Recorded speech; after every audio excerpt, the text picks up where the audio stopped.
My name is Bob Primak. I normally attend the Lexington Technology Users Group and the Natick FOSS User Group. And today I have been asked by Steve and Evie if I might repeat a talk I did on the Internet of Things and home automation. This is a rapidly evolving field, so things have changed, and so has my talk, especially since I have half the time that I had then. So let's see if I can get my little Chromebook to wake up. Okay, it wants me to do this. Now, the first thing I want to point out is we need a good definition of what the Internet of Things is. There are so many things that could be involved in the Internet of Things that I'm going to narrow the definition from what it normally is. The Internet of Things, or IoT, refers to the billions of physical devices around the world that are now connected to the Internet, collecting and sharing data. Can you see how broad that is? It includes almost anything. It could be anything from a pill, to an airplane, to a car, to your house, or things within your house. This adds a level of digital intelligence to devices that would otherwise be dumb, or you'd have to pre-program them on a single program. And so you enable these things to communicate without a human being involved. And we have a merging of the physical and digital worlds. People talk about AR and AI, artificial intelligence and alternate realities, artificial reality. So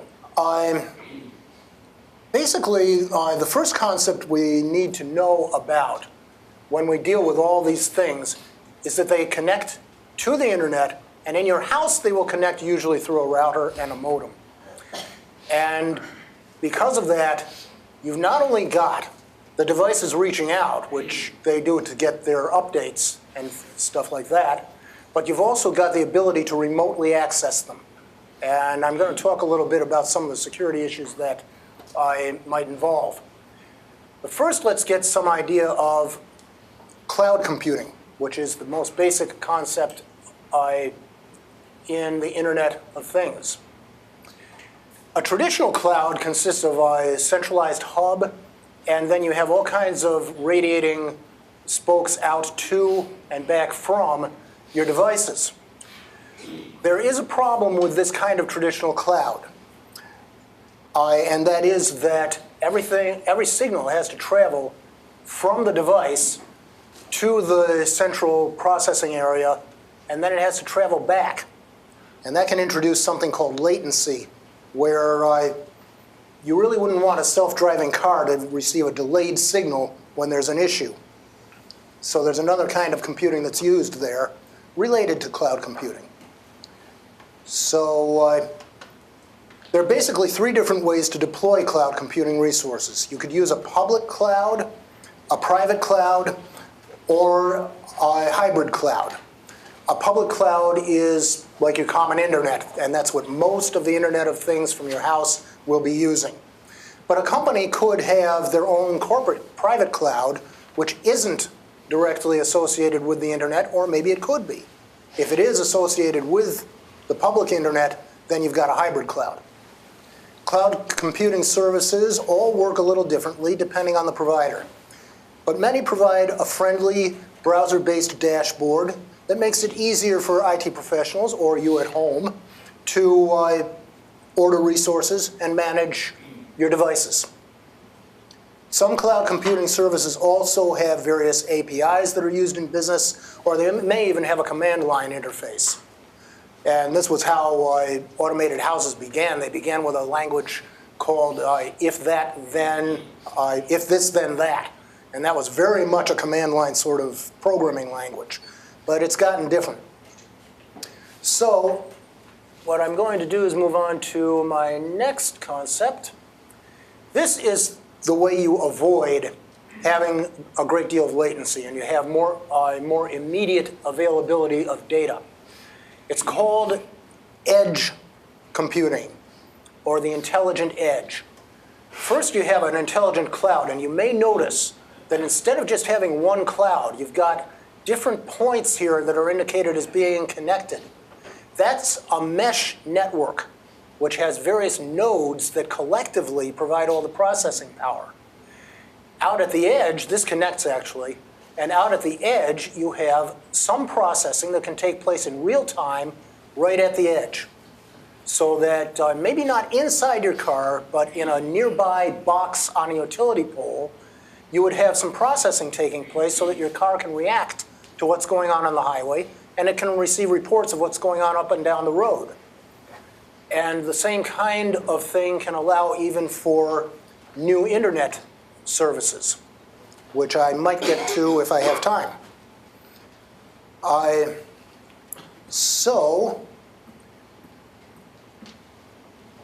am going to go into an article about edge computing.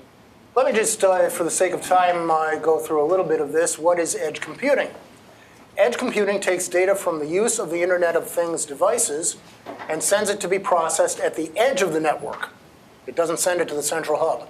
This means the processing can be done closer to where the data was created rather than sending it along a long path to reach someplace, to reach the cloud or a data center someplace. And in other words, you're getting the processing taking place on the edge instead of going all the way in, as I showed in the previous image, where it went all the way in. I'm having, Yeah. I'm having a little trouble getting my mind about it. Could you give us an example of an edge? Well, let us suppose that you want to stream some video. And instead of having to call up a central place where they store it, the video might be stored somewhere in the edge. It might also have storage and not just processing. So that the data it collects about you would be collected and processed. You would be logged in at the edge. It would happen faster. Data from your car would be able to be transmitted to a local processing area at the edge and back to the car in a very short time, rather than traveling to some centralized traffic control location. And there are things of that nature. In your home, the home hub, which your network is built around, might very easily do a lot of processing. It might take the signals from your sensors and directly respond by lowering or raising your thermostat, or turning your sprinklers on or off if it's raining. Things of that nature can happen locally, and you don't have to go all the way into somebody's cloud. You don't have to go to Cloud Central. You do it at the edge. So edge is a decentralization of processing in a sense? Yes, the processing is decentralized, although eventually, because it's big data and there's a lot coming in, some of this is going to have to go, the data is going to have to go to a central facility to have further processing happen. And also, if it's like Google or some other big company, Amazon, they're going to want to collect everybody's data into a central database. So eventually that kind of processing happens, but it doesn't affect your ability to use your devices or enjoy your television or drive your car. Clear? Thank you. Okay, so now getting back to another couple of points from that article before I move on.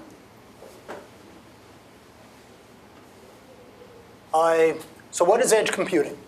So you see we're doing some processing at the edge of the network, and it's closer to where the data was created, and you have less latency and less lag in a video, for example.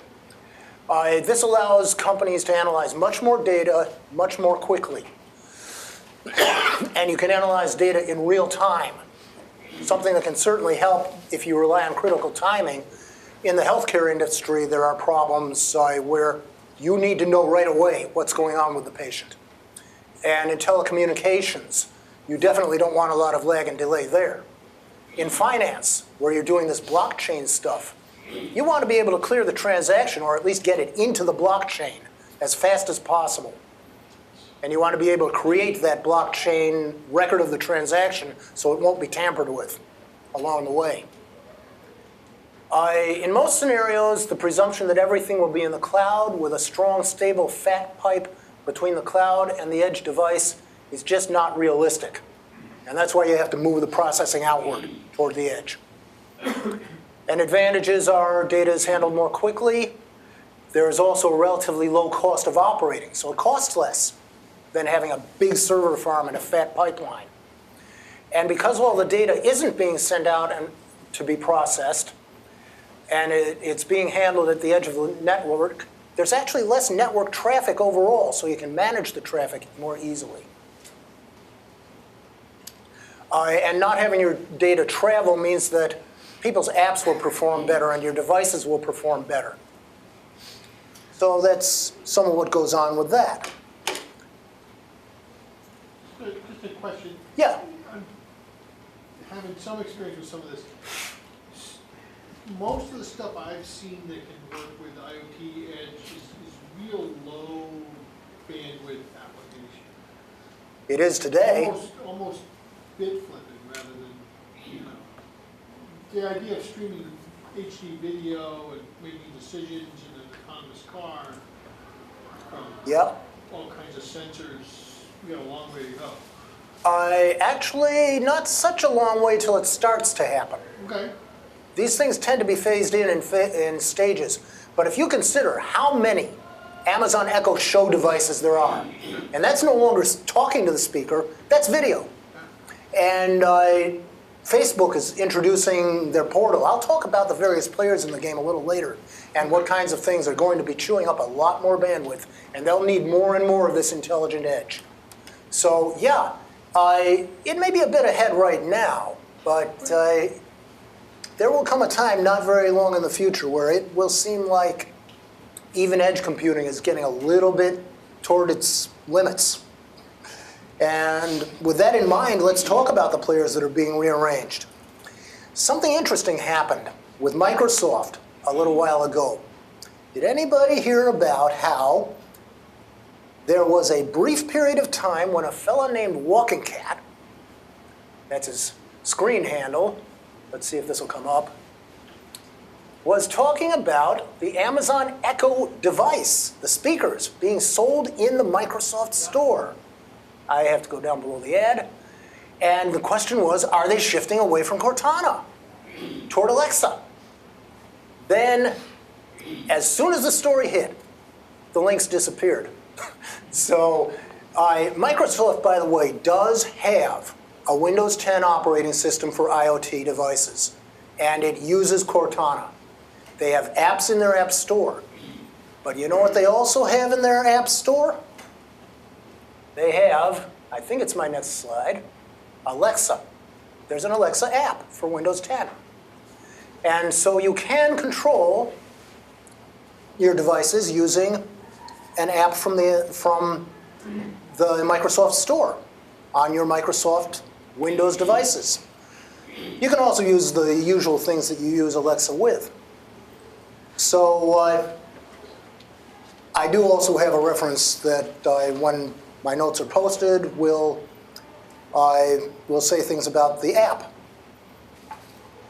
Now, another place we can move on to is, another player is Apple. And they have a thing called HomeKit. Now, HomeKit is different from all the others in that you don't have a dedicated speaker or hub.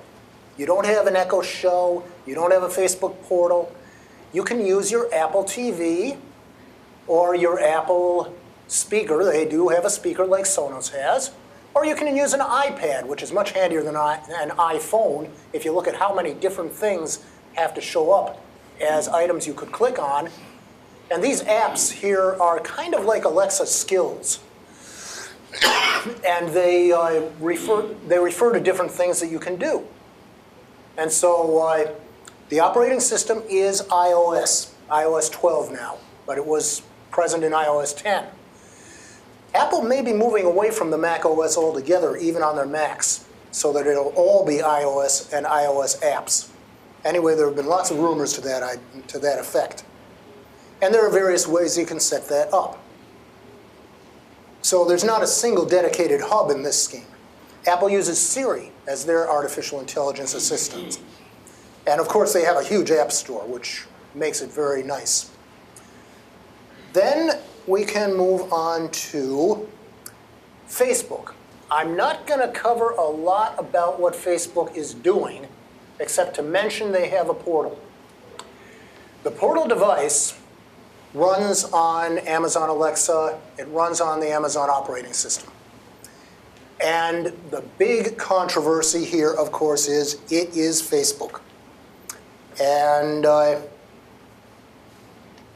there was a review in PC Mag by their Sasha Cohen, and he was being pretty charitable. He only mentioned briefly in his cons that Facebook is a, if I can get past the ads again, Facebook is a political and privacy disaster area. And given recent headlines, we all know why. But he goes all the way down through his review without making a big deal of it. I think this gives him the status of being a fair and balanced reviewer. But eventually, he's going to lay it on you that if I can get this to scroll down again.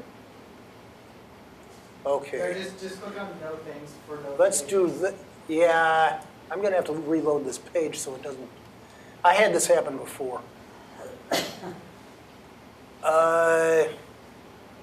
This page is going to be frozen for a while. There. Now let's reopen the closed tab and see if we can do it again. Okay. Now, Facebook is also putting out a business edition, which they say doesn't do as much data collection to Facebook and doesn't share with advertisers. That's Facebook Workplace. But Facebook needs to get a handle on itself. Here's the section about Zuckerberg and all of his problems with the hearings and everything else. So, that's why I'm not making a big deal out of the fact that Facebook is claiming to be a player. Now, I don't know why this is freezing my operating system again, but we will try to close this tab again and do a no thanks. Try and close that banner at the bottom. Sometimes that can muck things up. Yeah, it's not going to want to do anything except freeze my operating system, because that's what this site does. As soon as we get this to close, I hope I don't have to reboot. Okay, we should be all right now. Now I can move down my presentation to Google. Or are we doing Amazon? Yeah, let's do Amazon.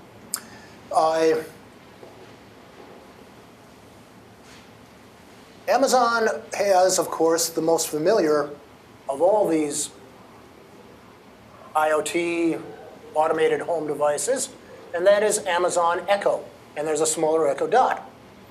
And it uses Alexa as its AI assistant.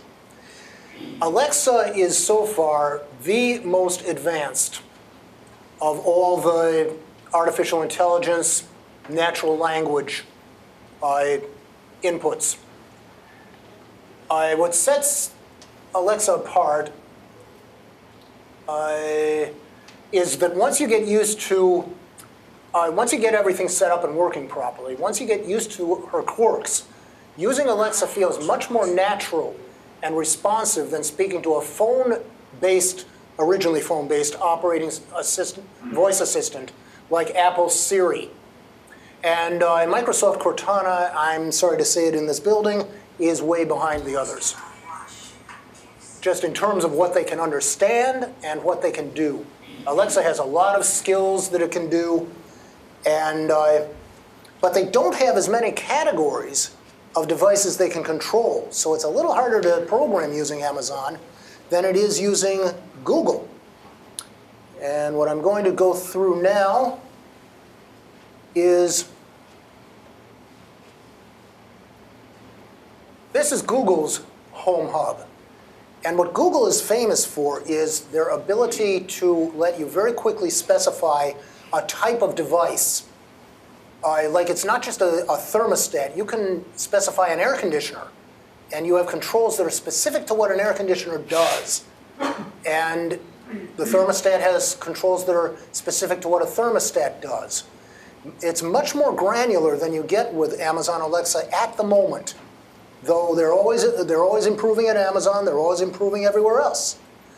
But so I'm going to see if there's anything in this article that I want to cover. The hardware is what sets Google apart, and the hardware design is the big thing about Google. I have to close some tabs here. This is not working out well if I have too many tabs open. That could be why you're freezing. Yeah, that is why I'm freezing. I don't have enough processing power here. Okay, let's do that. Let's do it again. What I'm going to try to do is close all the tabs and start over with what I can do. It's not going to let me do anything. Okay. All right, now let's see what I can. This is what I have to X out of. Wasn't doing this at home. Okay. Tell you what I'm going to do. Wi-Fi or hardwired? At home I'm Wi-Fi also. What I'm going to do is close the browser. No, here. Here, we're Wi-Fi. Yeah. And that's going to be a problem. Too. I'm frozen.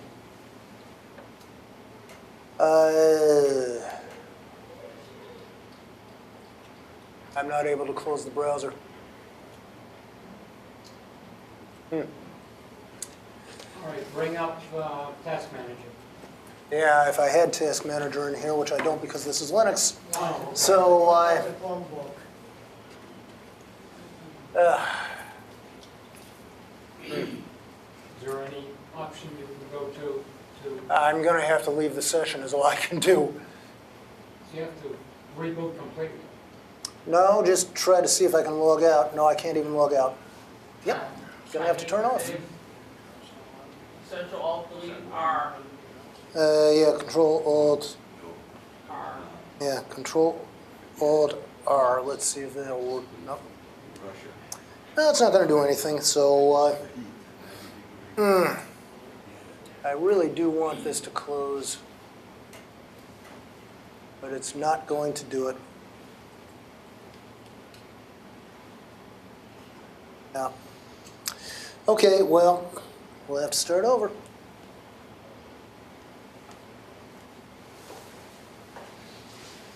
No, I can't even shut it down there. Okay. This is going to take a minute.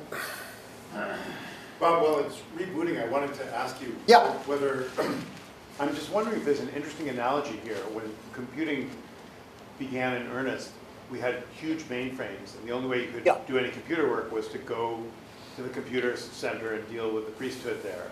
Right. And then the personal computer change that happened in the early 80s Yeah. gave people a chance to have computers on their desktop, and then the web came and took that away, and now a lot of activity now is no longer under people's control. But it sounds like the edge computing is actually bringing some of that back, where there's more, in some ways, more local. I'll tell you what really is happening. Operating systems themselves are being moved into the cloud. And let me get to where I want to be here. Let's get over to the Google thing. OS as a service. Yeah, and Windows is especially into it, but there are things, there are other operating systems which are doing the same sort of thing. Okay, I'm back in business. Let's start recovering. Oh boy. Okay, finish that. Here we go. Now let me get back to where I was. Okay, I did important. We're down to players, and we were trying to open up on, and just to answer the question about are we getting back control our local level? No, we're not. Because edge computing still feeds its big data into the big companies. And the big companies pretty much control the data. We all complain about what we learned about Facebook, but it's what we don't know about Google, Apple, and Microsoft. You know, Apple says that they're doing less of it than the others, but how do we know? And Amazon? Everybody. Even Akamai. Yeah. Whichever ones they are, they tend to do that. And Akamai could be considered edge computing because they cache a lot of web pages from other sites because the other sites are overloaded. You're closer to Akamai than the site in California. So what are they collecting? Because we know one of the things they do is collect internet data. Okay. Would you be in favor of changing the environment so that we insisted that these companies couldn't collect our data without our explicit permission? The problem is some data has to be sent in real time. And it has to be sent so fast you can't really have a may I before it does it. And this is particularly true like if you're driving or if you're, even if you're doing like a video chat. How much of that, or if you're telling your home assistant, turn down the thermostat. Do you want it to ask you what data you want collected? Or do you want it like you have on your phone when you have app permissions? Maybe that would be a good thing, and it does exist in some of these. You can limit the permissions that Alexa has, and you can do privacy things in Facebook. There are some settings. They aren't terribly effective, but they do exist. What someone has proposed is to do it the other way around, where we insist that these companies have us release the data to them by saying, yes, you have my permission to have this information, but to do it very explicitly and in some kind of organized way. Yeah. And that's what the European Union just passed. The EU has a certain amount of that, the right to be forgotten and the privacy protections, the opt-in rather than opt-out. Yes, that would be a very good thing. And in some areas we do have that in this country, like healthcare information and some financial information. And so all I want to add about the Facebook portal was that there are two sizes. There's, and they're both pretty expensive right now. And the Portal Plus is big, and it can follow you all. It's made so it follows you all around your room, and things of that nature. Yeah, I was surprised when I saw the ads and it has camera tracking. Yes. I found that very interesting. Amazon Echo Show has that too, though. You can set it so it will track you. And if you're cooking or doing something where you need your hands, maybe you do want it to follow you. But you have to realize some of these devices do have a mute button. You can stop them from recording everything that's going on in your room and stop them from responding to every voice in the room. And so we've got... Bob, this gentleman had a question. Just a question, but Yeah. one of the things I struggle with is that you have no way to actually know whether that mic is off. Actually, the Amazon Echo and Echo Dot have a blue indicator light that says when they are listening. Right. Google, I think, has something like that, and don't know about Facebook Portal. But I still don't know what the indicator light is. I mean, you have to give them some serious verification to tell whether it's actually. I think maybe they could improve the product by having several indicator lights, one saying the device is on and ready, another saying it is recording, it is listening, and another is saying something else about what it's doing. Yeah, I have a serious problem with that. Hey, Sharice, because- I'm sorry. Steve, do you No, recently there's been some YouTube videos on their Yeah. YouTube site about Amazon and their, when you use Amazon to talk to its particular voice interfaces, as I might say, Yeah. they've been realizing that they've been actually using that information to collect data, to use it like in a government situation. I don't know what our government does. I'm not a government insider, so I can't say. Yes, there are rumors. There have always been rumors. by And some of them may be extension- true. And by extension, a hacker can turn the microphone on and listen in. It's in your bedroom, listen in on Pillow Talk, listen in on anything. Okay, I can get to some things you can do about hacking. And I will get to that. I don't probably have very much time That's the big left. problem I have So, with these speakers. yeah, I don't have much time left, so let's do the one last device. Let's let Bob continue. What, there was one more thing.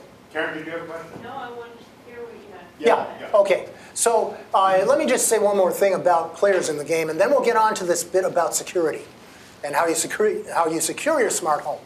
Because there are things you can do about remote access and people getting in. But Xfi is an example of how ISPs are moving away from these DVR-based systems to streaming-based systems, which also will include home automation. And Comcast is about as far ahead as anybody in the business in doing this, although I'm sure Verizon won't be far behind. And what this also does is it allows a 5G connection. And what 5G allows is, I'm going to skip ahead to what 5G is doing, and I'm going to skip through a few things, and I'm going to show you some 5G equipment in the field. We all know what cell towers look like. Yes. But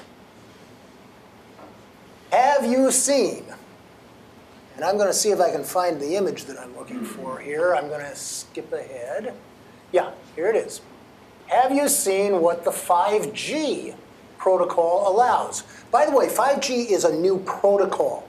That, Yes, telephone poles, utility poles. This is the actual transmitter and receiver. This is a transmitter. Cell towers, that's why so you can barely see it. That's right, although it's a little bigger at ground level. You mean there's something on that? Yes, See that black rectangle at the top? That's these it. things, So that on cone. the left, That's No, the no, no, antenna. picture. That's the antenna. so Why on, can, on the far left, yeah, that too, yeah. But let me tell you something else about these. yes. This box, this mailbox isn't a mailbox. That's where the equipment is actually stored. So these are only the antennas. But that's the part that people get upset about cell towers, right? So for 5G, that's stronger than the cell towers? Actually, 5G is weaker, much weaker. And let me show you how it is weaker. If I have, I think I have Not to this. interrupt, but, I'm going to show you about the spectrum and what it means in terms of antenna size. The spectrum that we're using with cell towers is a big tower and a long wavelength. There's a physical reason for that. Then when you get to shorter Wi-Fi wavelengths, you have macro and small cells, which are smaller. And in your house, you might have a mesh network or a repeater. And that's basically the same sort of thing. Now we're moving into millimeter waves for 5G. That's one of the characteristics of 5G. And the cells are even smaller. They're about maybe twice the width of my hand or twice the length of my hand. And, and this also allows bandwidth capacities between 30 and 100 gigahertz, which is 4 to 20 times what you can get through a cell tower today. So it's different. Is that because the transmission is going through several of those cells simultaneously? No, it's because the wavelength is short. Okay. And a shorter wavelength can get more data through faster. Okay. But the trade-off is, these signals don't penetrate very well. They can be blocked by almost anything. So every neighborhood, every few blocks has to have one of these transmitters I showed you. Okay. And that's why they need to be on utility poles. So And they you will have to be lower to the ground. Not lower to the ground, but in a good line of sight Okay. with your radio receiver or something like that. For example, in an apartment building, they might even have their very own distribution system, which they also have for Wi-Fi today. There might be an antenna on every floor of an apartment building. Yeah, you could have what's known as a femtocell. One of these tiny little cells could be just about anywhere because they're so small. You can park it in a window. Yeah. I'm concerned about if we're introducing this and going to implement it everywhere, this in some ways is a very large, uncontrolled experiment, a public health experiment. We really don't know what effect these waves have in this. We've never had this kind of volume of them. Well, there have been studies, yes. The most recent reviews of the literature have been talked about by the science superstar Neil deGrasse Tyson in his talk and in his book that is called The Null Signal. You see these little signals of cancer and various other things that rise just above background. But if you look at study after study after study, the signals aren't all the same, and they tend to cancel each other out. And so as far as anyone knows right now, it isn't a significant risk.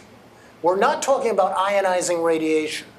We're talking about very low energy, lower frequency radiation. And calling it radiation kind of brings up this idea of gamma rays and things that really hurt you, X-rays. But this is much less energetic. So as far as anyone knows so far, if there's any risk, it's very, very small. But you don't have to accept a femtocell in your apartment. You don't have to use Wi-Fi. You don't have to put your cell phone to your ear. You can use hands-free, if you're really concerned. But these are now going to be on every street, right? Yeah, so they are. It doesn't change from having cable telephone, which we've had for so many years, to having lots and lots of these transmitters in every neighborhood, everywhere. You know what? The amount of electromagnetic transmission from a typical cable box, the amount of just leakage that it does, or your typical transformer on your electric utility pole, that's more energetic than this stuff. Yes. Yeah. Okay, if you go back to that cell picture. Okay, let's take a look at where they are. These guys? No, The chart. the chart. Okay, the frequency. Yeah, Yeah, okay. The picture on the left, you had X number of customers per tower. yeah, And you could use as much as 3 watts to get to that tower. exactly. And if you had a cell booster, you could get it to 6 watts Yeah, to get to that tower. true. When you go to the next picture, Yeah, each one of those cubes, yeah, hexes, yeah, can carry that same number of communications. But, yes. much shorter distance. Yeah, and it is a So lower the wattage. is now down to 300 milliwatts. Right, So right. you've now cut the signal by more than a third. When you go to the microcells, your output of your cell phone turns itself down so that you are in the way lower per cell phone. Okay, so there is a lower Because it only has wattage. to reach one of those cells. Yeah, And the fact that the cells overlap, yeah, the cell phone system is handing you off from one to the next as you move around. yes, and this handoff also Fact needs, is, your phone has turned itself way down, right, so that the actual transmitter power is so much less because it has so little distance to go. one thing about, before I get on to security, and I do want to wrap things up at that point,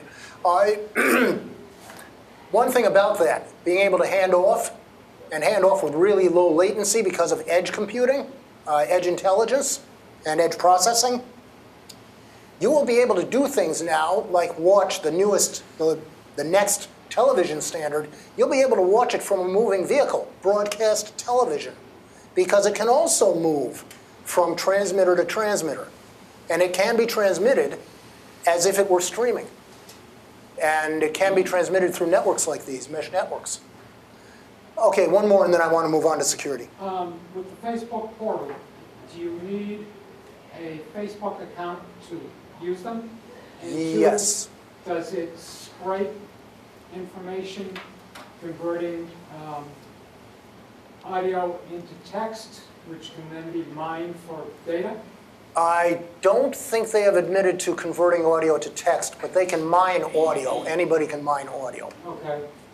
So you don't even need to And convert people it can to mine for- video. They mine for images. They do mine for images. So And do you need a Facebook account to use it? yes, you do set it up through a Facebook account, just like you would set up Apple through an iCloud account. Okay. And you would set Microsoft, you would set up through Microsoft Won't be cloud bothered account. anytime soon. So Facebook, yeah, there have been enough concerns. I personally wouldn't do it, but some people might.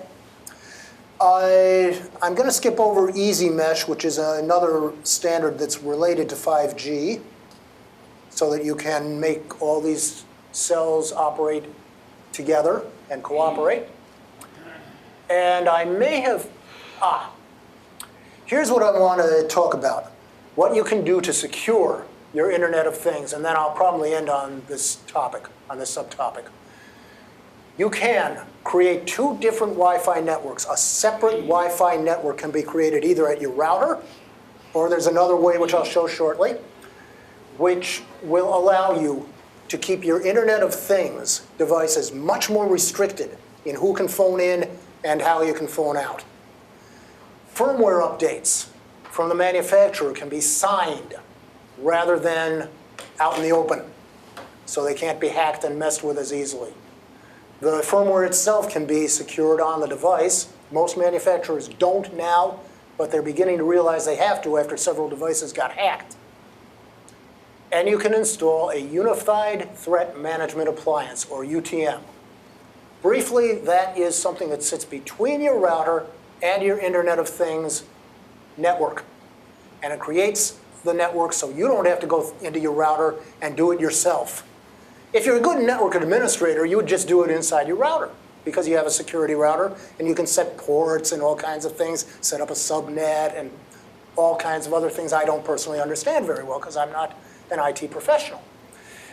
But this is from Bitdefender, and it is called the Bitdefender Box 2. And there are ones from Symantec, Norton. They cost $200 to $500 for the device, and there's about a $100 per year subscription. In the case of Bitdefender, this also gives you the security suite for everything, including all your operating systems. Apple, Microsoft, Android, it doesn't care. It's got it all. So this is something you can do. Another thing you can do is turn your smart speakers and your smart speakers off when they're not in use. Make your hub not listen when it's not being used. And so there is maybe one more thing I want to cover, and then I just want to make brief mention of one last thing. There are 8 points that have been made about securing IoT devices. And this has been made in an article at CSO, which is a nice site. Don't connect your devices unless you need to.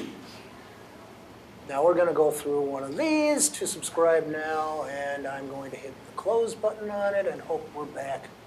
Close the ad. We're back. CSO Online does that, but that's okay because they're a good site. And don't connect your devices unless they need to be connected. I mean, sure, it's nice to have a refrigerator that can order groceries, but do you need to have that connected? And you know, various other things about that. You create a separate network and protect that network more than you would your ordinary network because you don't have security software inside your devices. Pick good passwords and use a different password on every device. Don't use the default administrator password. Turn off universal plug and play. That's something you do at your router. And you can even do it at Comcast, although some of their features won't work as well if you do. Make sure you have the latest firmware updates. People keep forgetting that you have to update the firmware in every device. Some of them you can set up to do automatically, but others you really have to go through a few hoops. Be wary of cloud services, meaning, like with this Facebook thing, you don't want too much of what's going on in your home to be monitored and stored in the cloud if it's not necessary. There are times you need cloud hookups, like if you have an Amazon Ring doorbell and you want to let the delivery person in, or you want to communicate with the person who's at your door, that sort of thing. Keeping personal devices out of the workplace is something for businesses to worry about. And tracking and assessing devices is also a business thing. This being CSO, they talk about businesses. So that's pretty much what I was going to talk about, except to mention how AI is getting much more realistic with Google Duplex, which is this bot that they couldn't tell the difference between whether it was a person or whether it was a bot making a telemarketing call. And that's one of the places AI has led us. And then we're talking about collecting the data. I have an article referenced in here about Google's selfish ledger. And this was an experimental video in 2016 that basically all their collected data would lead AI to be able to operate very autonomously. And it would start making decisions as to what's best for the future of the human species. You can lead this into concepts like the Netflix streaming series Black Mirror. Is it Dark Mirror or Black Mirror? Black Mirror. And you could also, I have also referenced what is going on in China, where they have reputation scoring that is no longer based just on finances. It's based on your social media and everything that would have been collected by somebody even more nosy than Facebook. Correct. In this country, let's hope it doesn't come to that. And remember, the video that I have referenced was only an experiment, only a thought experiment, so they say. But that's Google telling you about it.